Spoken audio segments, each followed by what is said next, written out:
The University of Iowa School of Journalism and Mass Communication is celebrating the 10-year anniversary of the Adler Journalism Building project. What started out as a vision years ago is now a lively building with students, faculty, and staff working on everything related to journalism. Now, a facility like this is great for bringing in students. AJB is not only the home to SJMC, but it's also the home for the Cinematic Arts Department, Daily Iowan TV, Quill and Scroll, Iowa Watch, and numerous classrooms and labs.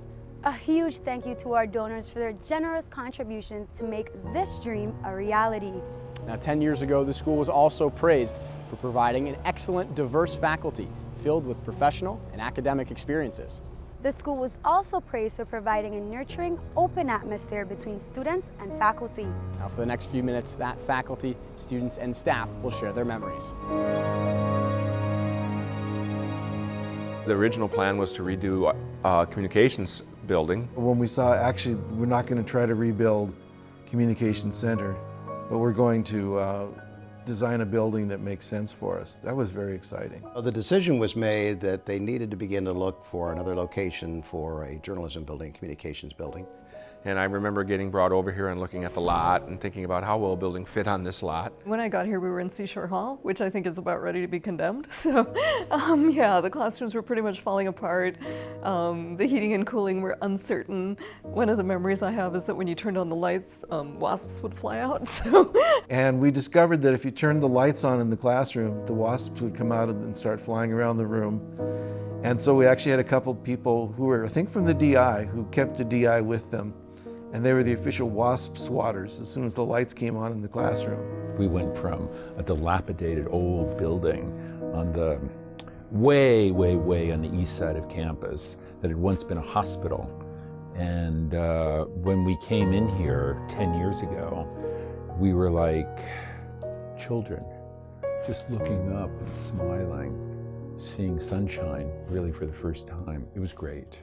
The generosity of our alumni and friends who help make these buildings happen is what gives us the inspiration and in many cases really the initial impetus for the state to be able to also step in and help us with this. The Adler Journalism Building is central to the campus of the University of Iowa.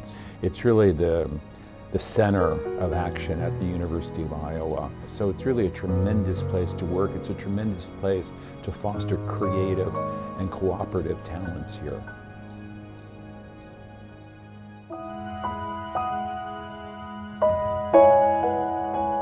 I get a lot of students who've gone to a lot of different places, and what I hear over and over and over is the same thing. This is the nicest facility for student media in the country, and it is. It's a beautiful space. There's a lot of light, and you know, space makes a difference to just how you feel and how you approach things. It's a building that can merge the talents of students, faculty members, and also the profession. I just think that this is the kind of incubating process that journalism of the 22nd century needs, that students absolutely need to have. And we're right in the forefront of it, and I'm delighted to be here. And thank goodness we went with the movable chairs, because what's changed in the past few years is how many students bring in the laptops to take notes. And with movable chairs, it's suddenly gone from the rows that sit across from the teacher to students who sit around the perimeter and plug in order to be able to function in the class. We couldn't have done that in our previous buildings.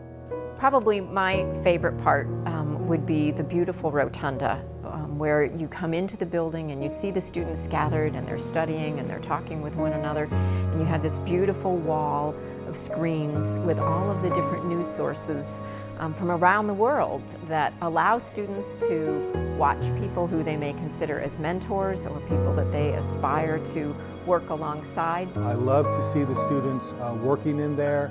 My son actually is in middle school, and he comes there to be tutored twice a week, and so it's nice to see him doing his work in there.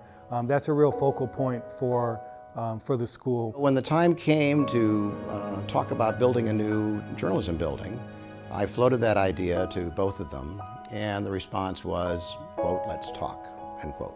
So we got together, and one thing led to another, and ultimately that was the leadership gift of $3 billion, which provided us with the impetus to get the project off the drawing board, if you will, and on to excavation. The journalism school is really quite fortunate to have lots of alumni and friends who care deeply about the success of their students. Well, we have an amazing faculty, I think, and especially we have a lot of new faculty members who are teaching all sorts of really interesting things like global digital cultures and multimedia production and data visualization and things that are really just starting to happen out in the real world of journalism. And so I think because we have this wonderful, smart, creative faculty, that ideas are going to continue to flourish here. It's finally a place where we can focus on the teaching rather than on fighting the facility. It's a place where we can actually say, yes, I can teach effectively with students in this kind of a setting, and it works.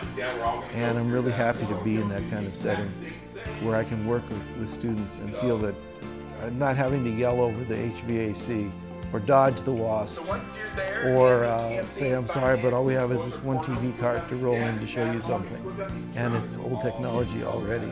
The technological advances that we've grown in this building, but I also in particular like the smaller classes that might have 15 to 20 students. We run them as essentially as a news meeting with everyone being equal. That's a tremendous advantage for a faculty person, and also it's a tremendous perk, I think, for most journalism students anywhere in the United States. I do really believe that our kids get better jobs because of what's gone on here the last 10 years.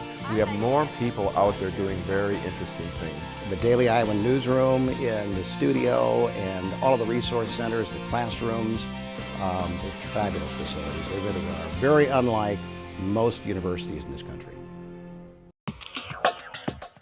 My favorite part about AJB would most likely be the rotunda. I really just like how it looks, how it feels when I'm studying in there, and it's just a great space to be. I like being able to walk into Adler and just have a place where I can talk to people I work with, talk to people I go to class with, see some of my favorite professors, and it's just everyone kind of comes together here. This is where I spend most of my time since freshman year as a journalism student, so it's like my second home. Thank you. Thank you. Thank you. Thank you. Thank you. Thank you. Thank you.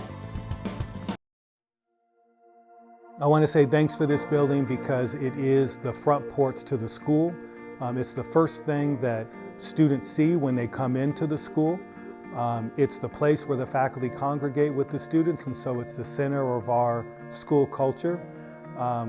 And it has given us an opportunity to become a 21st century journalism school with all the bells and whistles that entails. Hi, I'm Kevin Ripka, a new professor here at the School of Journalism, and I just want to say thank you. Thank you so much. We really couldn't do what we do without you. I'm Frank Durham. Hi, I'm Rachel Young. I'm an assistant professor here in the School of Journalism, and this is my third year in Adler, and every day I'm still really grateful to get to come to work in this beautiful building. Hi, I'm Heather Spangler. Thank you for your donation. Thank you, dear donors. Thank you, thank you, thank you. So I have seen the Comm Center, I've seen Seashore, I've seen Adler. Wow, what a change. Thanks so much. I'm so grateful to be able to join this department with such a beautiful building. When I was working at Wisconsin, I was actually working in a barn, so I can't even describe the upgrade that this was for me. Thank you so much. It's a great building. Thanks. Well, I just want to say thank you. Without you and without your thoughtfulness, we wouldn't be having so much fun here. So thanks ever so much. Hi, I'm Kyle Miller. I'm a third-year PhD candidate here at the School of Journalism and Mass Communication. And I just want to say thank you so much to the donors for everything that you guys do for our building here at Adler. The equipment is fantastic. The resources that we have to teach fellow Hawkeye students is absolutely phenomenal. And we can't thank you enough for all the assistance that you guys give us. Thanks, and go Hawks. Thank you so much for everything you've done. It's a wonderful building, and the School of Journalism continues to get better and better because of you. I'm Nick Fetty, and I'm from West Des Moines, Iowa. I earned my undergrad from the University of Iowa in journalism in 2012, and now I'm working on a master's degree. I'm really appreciative of the Adler building and all the nice resources that it provides, and very appreciative of the donors who made that possible, so thank you. Hi, I'm Paul Jensen. I want to thank the alumni for this incredible facility because it gives students an incredible opportunity, and it's so much fun to come to work every day. Thank you. I'm Lee. I am a PhD candidate at the School of Journalism and Mass Communication. I really like this building, and thank you. My name's Hannah Thompson. I'm a senior here at the Journalism School, and I just wanted to say thank you. I'm Travis Vogan, assistant professor here in the journalism program. Thank you for the building. I really like it a lot. It's very nice. I'm Melissa Telly, an assistant professor in the School of Journalism and Mass Communication, and I teach multimedia storytelling and other digital classes, and I am so thankful for the Adler Journalism Building and all of the high-tech computers and equipment that we have in this building for our classes. My name is Brian Eckdale. I also teach a lot of the multimedia storytelling courses, and the building's great. When we were looking at this school, one of the first things I told Melissa is like, you won't believe the building, because where we were coming from looked like it was, like a Cold War throwout or something. And right now this semester I'm teaching a course in the business building, and I think usually for comm people, when they get a chance to teach in the business building, it's like, oh, this is so great, and I can walk through and say, yeah, ours is better. It's a good thing. I'm Tom Oates. I teach and do research on sport media. I want to thank all the donors to the School of Journalism and Mass Communication for their support of the future of journalism. Now, without your support, students like us would not be able to operate in a magnificent state-of-the-art TV studio like this one. Thanks to you, students like us can take classes, work at the Daily Iowan to get real-life experience to enhance our resumes. And with those experiences come opportunities for internships and jobs in the media. We're grateful for this opportunity to dive into our dreams of becoming working professionals. So donors, thank you for sharing your vision with us. I'm Jeremy Meyer. And I'm Cassandra Santiago. Here's to a next decade and many more. Thank you.